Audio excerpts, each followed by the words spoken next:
Tapos siguro mga 4 years ago po, na parang nahanap si Dr. Grace Rojo online. Kasi gusto ko mag-IF. Parang lose weight lang, parang ganun lang. Parang silent follower ko. Talagang high carb po. High carb. IF po. For 4 years, naka-IF na talaga ako. Tapos, ito pong Feb, meron pa pala kasi akong isang blood donation. Meron po akong thalassemia. Genetic po yun ng mamana.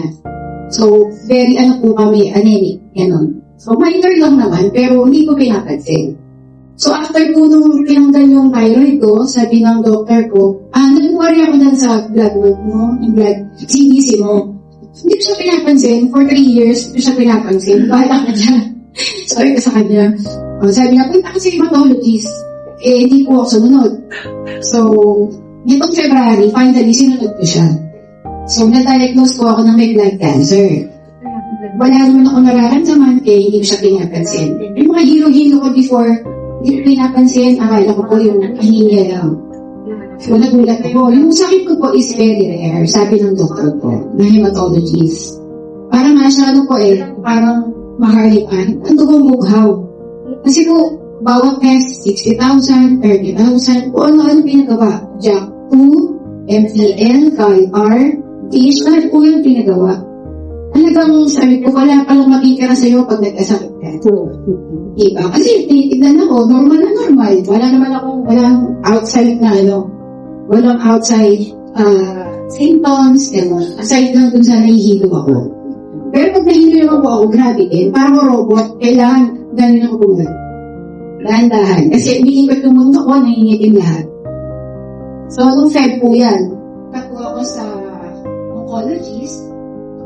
Yung doktor ko po na yung pala, sabi niya sa akin, hindi ka gagaling. Unless pag-ikot, papatransplant ka. Hindi ako nagta-transplant, sabi niya. Pero, kailangan ko inom ng gamot. Yung tagi 80,000 pa ba. Pero sabi niya sa akin, hindi ka gagaling dyan. Huwag kang pumasang gagaling ka dyan. So, slow down na lang yung cancer mo. Yun siya yung sinabi niya. So, siguro po mga July, pumunta naman ako sa oncologist. Yun din yung sinabi niya. 6 hours ko po siya inantay.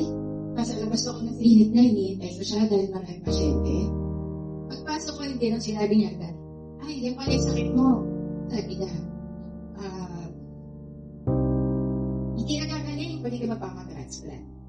Binagay mo gamot na yung isipin ko, yung 38,000 na gamot. So, umuwi na lang ako. Tapos, sabi ko, try ko pa din. So, doktor pa, yung transplant doctor naman. So, yung transplant doctor naman po, hindi yung sinabi. May bago. Pero, hinigyan niya lang ako ng epo shots para lang po tumaas-taas yung hemoglobin ko. Kasi sabi niya, magpapatransfer, magpapatransfusion na daw ako. Mababa na. So, ayun. Sabi ko sa asawa ko, sabi niya, maghanda ka ng 3.5 to 5 million for your transplant. Oo. Kasi sabi niya, gusto ko, ang donor mo is kapatid, kung sibling, hindi pwede yung sabi ko, hindi ako, tapos journey ko po, mahirap. Hindi pa naman matutuwa. Very disease yun, di ba? Tapos nanukasan ko na yung isa, naman pala yung isa. Diba? Sabi ko sa asawa ko, ano na lang, hindi na magpapahal ng transplant, sabi ko. Kasi wala naman assurance lahat yan. Tapos pinalaman pa ako yung kaibigan ko, meron siyang kaibigan, na yung 21-year-old na anak nila, nagkagano din, same kami ng sakit. They spent 20 million for the transplant, only for him to die, eventually, in a month after 1 month. So sabi ko, pero I'm not discouraging po you, baka mamaya, yun din ang sasabihin ng doctor nyo. You what you want, pero kung yung ano pong feeling nyo makakatulong sa inyo. Ako po kasi talaga nakita ko, as of now, sabi ko sa asawa ko, sa mga anak ko, na magpapatransplant. Una, mahal, pangalawa, wala namang assurance. Sabi ko, kung iinumin mo naman ng 80,000 na yan, that's to slow down this cancer, mag-i-RGIS na lang agad. Diba? Tutulungan ko na lang yung sarili. Sinta pong October, sumama na yung pakiramdam ko.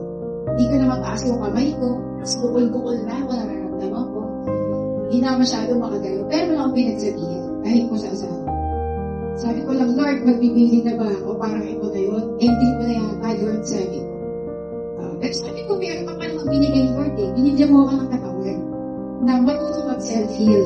Kailangan ko lang siya i-fuel ng tama. Tapos yung katawan ko, kasi nalagyan ko ng diesel, hanggang pa siya ng tama. Hindi ko hindi. So sabi ko, sige, try ko to. Ayun, hanggang sa 3 days po, hindi ako nagkahanin, hindi ako nagkakot, nagkakot, bibili ko. Hindi, tsaka ko eh, sabi ko. Tapos,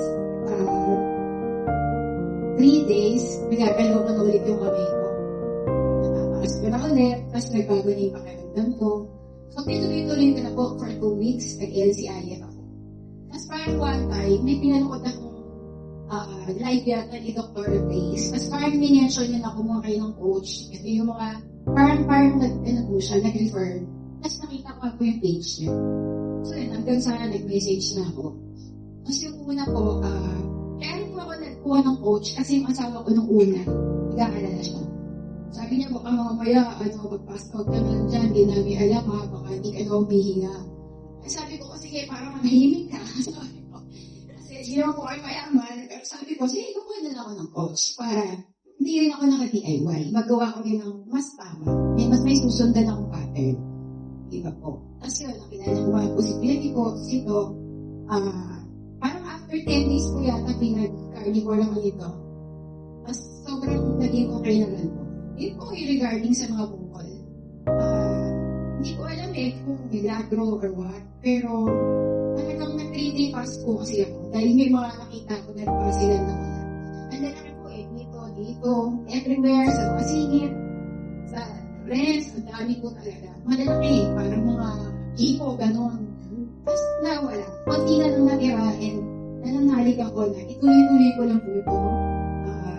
Gagaling ako, lalakas ako, hahaba yung buhay ko. And, sorry, mahaba po ka. Hindi lang po physical yung pinago ko. Siyempre, may emotional. Kailangan po magluto tayo magpapahagad. Yung habang panahon na kinigim-kim ko, sabi ko, let go ko na yan. Bahala na sila sa buhay nila. Si Lord na bahala sa kanila. Kasi yung mga bagay po na wala akong magagawa. Yung nagkaking pinagdalaman ko pa. Pinipili ko na yun ngayon. And kung wala akong magagawa, di wala. Diba? Lilipas din lahat yan kahit ano pa man yan. And sa spiritual naman po, yun, syempre, madalas naman, pagka may problema, reading close by kay Lord, yun, nag-reconnect po ako sa Kanya. Sabi ko nga, hindi ko pa-claim na magaling ako eh. Sa inyo, pero sa sarili ko, sinabi ko, Lord, alam ko, pinagaling mo na ako. Diba? Tomorrow is not guaranteed. Kaya hindi ko ito magkaling sakit ko, mali ko ba? Kung paano ko mamamatay? Si Lord lang nagbigay ng buhay ko, He will take away. Actually po, isang doktor ako, medyo nagalit ako sa kanya. Sabi ko kay Kuya Ligo, kasi, pinagtaling ka ba? Wala pa lang sinabing, ito kaya baguhin ka. Tatlo kayo, wala nagsabi sa inyo, baguhin mo yung pagkain mo kayo. Kung mag-exercise ka kaya, matulog ka kaya ng maaga, magbukas ka kaya ng stress. Wala po. Dati lang ako, ay, gusto mo, parang feeling ko, last upper ko na yun. Yung pala yun. Kaya, ngayon ko, yun, hindi ko kiniklaim sa inyo na magaling na. Pero sa aking dalawa ni Lord, alam ko, pinagaling niya na ako. And every time, every morning, pag dumitirap ko na yung mata ko, Lord, another day, another blessing. Thank you.